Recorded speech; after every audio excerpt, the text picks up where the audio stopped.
Cigarette ছাড়তে যাচ্ছেন কিন্তু শরীর মানছে না, এই সমস্যাগুলো জানা জরুরি। আজকের বিষয় সিগারেট ছাড়তে গিয়ে যে 5টি সমস্যা হয় এবং তার সহজ সমাধান। 1.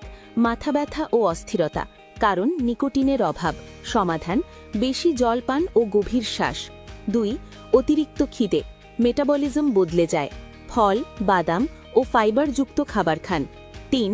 রাগ ও মন খারাপ, এটা সাময়িক, নিয়মিত হাঁটা ও যোগাভ্যাস সাহায্য করে। 4. ঘুমের সমস্যা, রাতে চা কফি এড়িয়ে চলুন, নির্দিষ্ট সময়ে ঘুমান। 5. সিগারেটের তীব্র ইচ্ছে, চিউইং গাম, লবঙ্গ বা মৌরি কাজে আসে।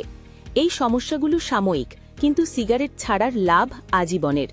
ভিডিওটি ভালো লাগলে লাইক করুন, শেয়ার করুন, ডাক্তার দিদি চ্যানেলটি সাবস্ক্রাইব করুন এবং কমেন্ট করে বলুন কী বিষয়ে আপনি পরামর্শ চান।